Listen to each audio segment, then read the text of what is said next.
Hey everybody, this is Alex Merced from alexmercedcoder.com, and what I'm going to do is just record a quick video about how another way to kind of use Postgres. So basically, if you see my videos in Postgres, you know how to, you've installed Postgres locally, access your local PSQL, and did some commands.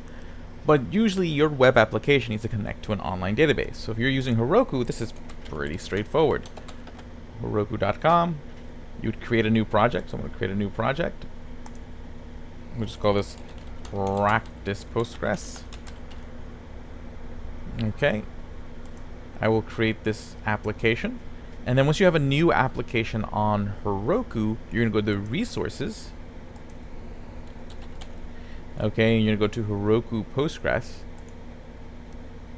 Okay, you're gonna add the free version, the free, and this creates a database that is already included in your project. So basically, then you just connect your repo. That's going to be using the database and all that stuff. But just to be aware, one, if you go to settings, it already creates a config variable, database URL, that connects to your database. So you can see it. Generally, you don't want people to see it, but I'm going to delete this database like right after this video is recorded. So there you can see that. So basically, if you're using like Node, you'd use like .env to access it. Pretty much every programming language has some sort of environmental variable library for a .env. So you would just use this database URL environmental variable in your code wherever it connects to the database. But you can also connect to your database in a couple different ways. If you wanted to connect to it locally, you just click over here in the database and it'll load it up. So this is the page with your database. So you can see like how much information is inside of it, how many people are connected to it, you know, all this kind of stuff. Now what you'd want to do is you'd want to go to settings and you want to go to database credentials. Okay, here you can find all the information about your database, like how to connect to it. Here's your connection string if you want to connect to it from your local environment. And then there's this. This is pretty useful. This allows you to connect to Postgres from your terminal, to your Heroku Postgres. So now if I open up a terminal and I paste this Heroku CLI command, assuming you have the Heroku CLI installed on your computer and Postgres installed on your computer, I just type that in, I hit enter, and it's going to open up the Postgres shell from my Heroku server. So this is actually my Heroku's server. So /d all takes all the normal Heroku commands. So I can create a table, dogs,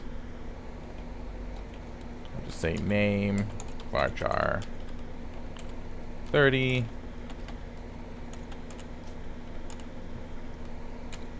Okay, so you create a table. Now if I do /dt, see now there is a table. Okay, so I can actually go in here and set up my whole database if I wanted to. So I'm going to drop table dogs. Okay, drop table. So the point is, you can interact with your database just like, and this is really why it's another reason why it's good to know SQL.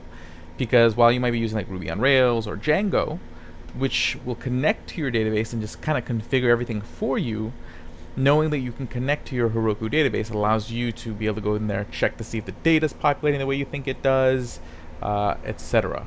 So this is how you, one, create a database on Heroku so that way you can use it in your project.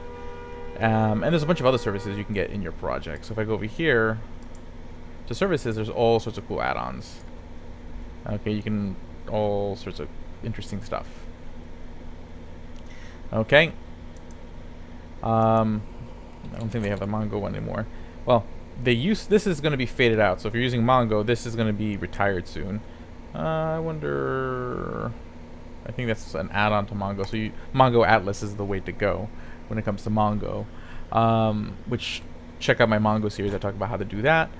But this is the way you can connect. And so basically, if you're having trouble with your Postgres locally and just want to connect to a database to practice, this is another good tool, way to do so.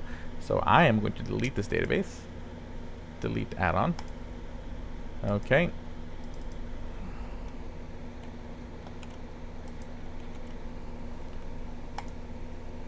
Cool. But yeah, just want to show you guys that so you guys know you guys have that accessible to you. Ciao.